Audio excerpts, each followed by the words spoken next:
దూత media, power of news. Mega brother Janasena అధినేత నాగబాబు మంత్రి పదవికి సంబంధించిన అంశంపై గత కొద్ది రోజులుగా చర్చ కొనసాగుతోంది. తాజాగా 5 ఎమ్మెల్సీ స్థానాల్లో జనసేన నుంచి పవన్ సోదరుడు నాగబాబుకు ఎమ్మెల్సీ పదవి వరించింది. దీంతో మంత్రివర్గంలో చేరడం లాంఛనమనే అంతా భావిస్తున్నారు. ఈ సమయంలోనే అనూహ్య పరిణామాలు తెరమీదకొస్తున్నాయి. నాగబాబు మంత్రి పదవి మరింత ఆలస్యం అవడంతో ఏపీలో కూటమి రాజకీయం ఆసక్తికరంగా మారుతోంది. ఇప్పుడు నాగబాబుకు మంత్రి పదవిపైన జనసేనలో చర్చ మొదలైంది. జనసేన నుంచి ప్రస్తుతం పవన్ మరో 2 మంత్రులుగా ఉన్నారు. ఇప్పుడు నాగబాబుకు మంత్రిగా అవకాశం ఇవ్వడం ద్వారా సామాజిక లెక్కలపైన చర్చ జరుగుతోంది. అయితే జనసేనలో కీలకంగా ఉంటూ వచ్చిన నాగబాబు ఎన్నికలకు ముందు పవన్ తరపున అన్ని తానై పార్టీ కార్యక్రమాల్ని చక్కబెడుతూ వచ్చారు. ఈ క్రమంలోనే నాగబాబును లోక్సభ ఎంపీగా పోటీ చేయించాలనుకున్నారు.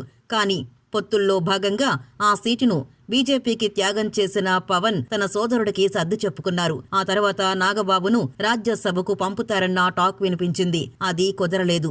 కానీ నాగబాబును మంత్రివర్గంలోకి తీసుకుంటామని ప్రకటించారు చంద్రబాబు. ఇక కూటమి ప్రభుత్వం ఏర్పడి 9 నెలలు పూర్తయింది. బీజేపీ కూటమి పైన పట్టు బిగించే ప్రయత్నం చేస్తోంది. ఇక పొత్తులో భాగస్వామిగా ఉన్న బీజేపీ ఉన్న ఒక్క మంత్రి పదవిని తమ పార్టీకే కట్టబెట్టాలని పట్టుబడడం కూడా చంద్రబాబుకు ఒకంత తలనొప్పిగా మారాయి. దీంతో ఉన్న ఒక్క మంత్రి పదవిని ఎవరికి కట్టబెట్టాలో తెలియక దాన్ని కొన్ని రోజులు వాయిదా వేస్తే బాగుంటుందన్న అభిప్రాయానికి చంద్రబాబు వచ్చినట్టుగా తెలుస్తోంది. ఈ సమీకరణాలతో నాగబాబుకు మంత్రి పదవి దక్కడానికి మరింత సమయం పట్టే ఛాన్స్ అయితే ఉంది. అయితే మంత్రివర్గ విస్తరణకు సమయం ఉండడంతో నాగబాబుకు పదవి దక్కాలంటే మరో 1.5 ఏళ్ల ఎదురు చూడాల్సిందేననే ప్రచారం జరగడం కూడా హాట్ టాపిక్ గా మారింది. అయితే ఇందుకు మరో కారణం కూడా ఉందనే ఊహాగానాలు సైతం ఊపందుకున్నాయి. పిఠాపురంలో జరిగిన జనసేన ఆవిర్భావ సభలో నాగబాబు చేసిన కామెంట్లపై టీడీపీ అభిమానుల్లో ఒకంత అసంతృప్తి నెలకొందని, దాంతో నాగబాబుకు మంత్రి పదవి ఇస్తే టీడీపీ కార్యకర్తల్లో వ్యతిరేక సంకేతాలు వెళ్లే అవకాశం ఉన్నందున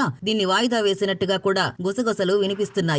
నాగబాబుకు మంత్రి పదవి ఆలస్యం కావడానికి ఇవి కూడా ఒక విధంగా కారణాలని చెప్పవచ్చు. అయితే పవన్ జోక్యం చేసుకుంటే మాత్రం నాగబాబుకు ఏ క్షణమైనా మంత్రి పదవి లేదా దానికి సంబంధించి అధికారికంగా హామీ వచ్చే అవకాశాలు ఉంటాయి. మరో 15 సంవత్సరాల పాటు టీడీపీ జనసేన బంధం కొనసాగాలంటే చంద్రబాబు సైతం జనసేన నేతలకు ఎక్కడా అన్యాయం జరగకుండా వ్యవహరించాల్సింటుంది. టీడీపీ జనసేన మైత్రి ఇదే విధంగా కొనసాగితే రాష్ట్రంలో వైసీపీ పుంజుకునే అవకాశాలు కూడా లేనట్టిందని చెప్పవచ్చు.